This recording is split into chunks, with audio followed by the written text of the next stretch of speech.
Welcome to the new discussion on engineering mechanics. I am Gayatri Mavre, Assistant Professor at Engineering Sciences Department, AISSMS IOIT.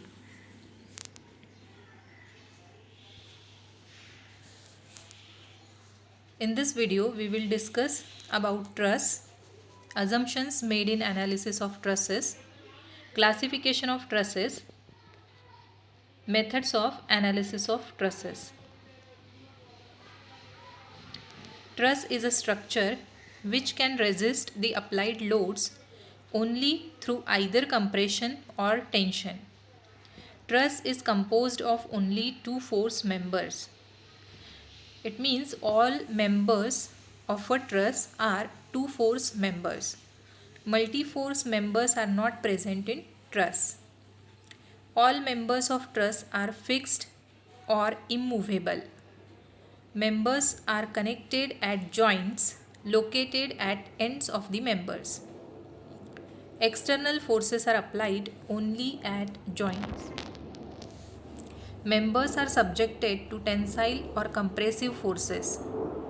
So internal forces in members of the truss are either tensile or compressive in nature. Forces acting on members are collinear with the axis of members. Trusses are used in roofs, bridges, stadiums, towers, etc. Here are few pictures of trusses. In first picture at the top left corner, we can see a three-dimensional truss. In the second picture, we can see a bridge made up of trusses.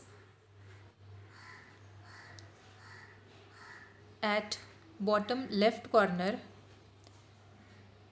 joint of a truss is shown where four members are connected. We consider that joints in trusses are pin joint or hinge joint.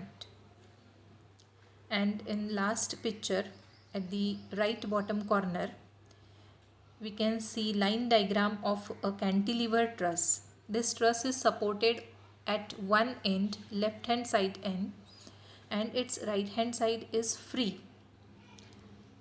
It is called as cantilever truss.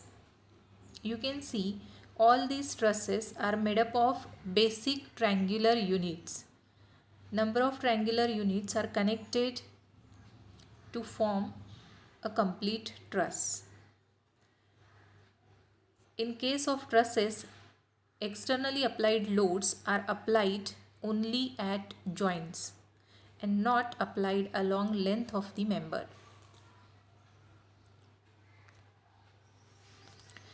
Let us go through some assumptions which are made in analysis of trusses. Members of the truss are connected by frictionless pins at their ends. All members of the truss lie in one plane. So in our syllabus, we are not going in detail with the three-dimensional trusses. For first year engineering syllabus, we are concerned to one-dimensional or one plane trusses, planar trusses only. No member is continuous through the joint. This is next assumption made in analysis of trusses. All loads acting on the truss are applied at the joints only. Weight of the members of truss is negligible as compared to applied loads, and therefore in analysis we do not consider self-weight of a truss. Deformation of the members due to induced internal strengths is negligible. Couple moments which produces bending do not act on members of the truss. So truss do not support bending moment. Type of trusses. Based on stability of truss, it can be classified as stable and unstable trusses. Truss which do not collapse or do not change its shape under the action of applied loads is called stable truss. If original geometrical configuration of the truss undergoes a great change due to applied loads, it is called as unstable truss.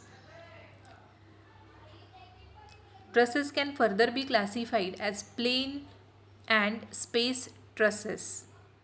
A two-dimensional truss is known as plane truss and its members and applied loads lie in one plane.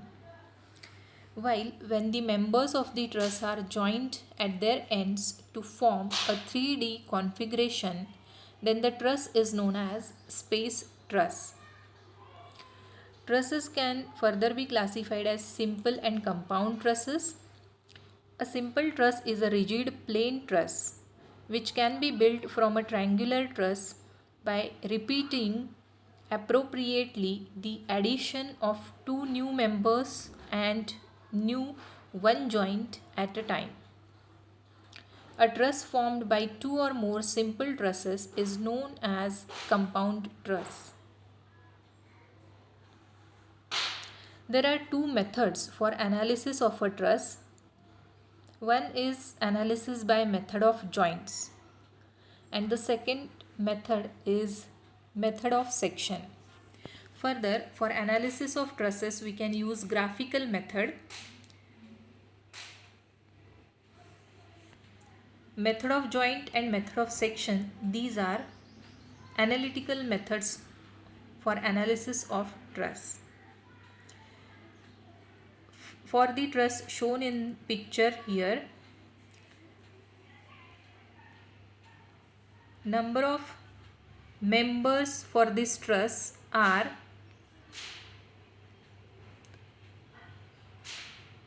5 and number of joints are 4, right? If in a question it is asked to find out forces in all 5 members of the truss, then we use method of joints.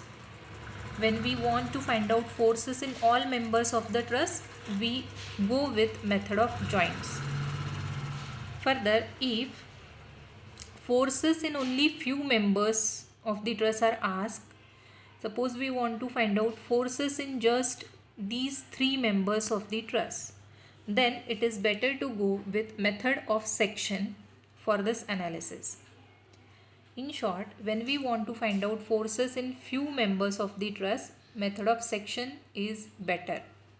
And when we want to find out forces in more number of members in a truss, then we use method of joints. We will see these methods in detail in our coming lectures. So, in this discussion, we have seen what is truss, what are assumptions made in analysis of trusses. We have discussed classification of trusses and methods of analysis of truss. For checking your understanding, try to give answers to these questions based on truss shown in this picture. How many members are there for the truss shown? So you can count number of members shown. Number of members are equals to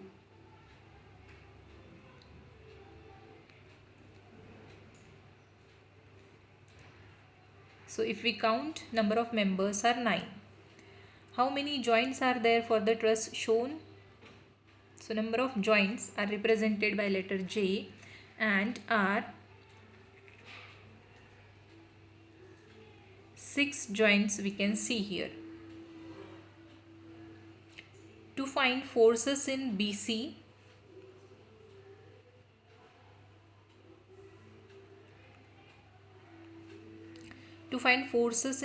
member, FE member and force in FC member. If we want to find out forces in these 3 members of the truss, which method of analysis should be used? So as you know, If you want to find out forces in 2 or 3 members of the truss, then method of section is a better choice. So here we can use method of section to solve this problem.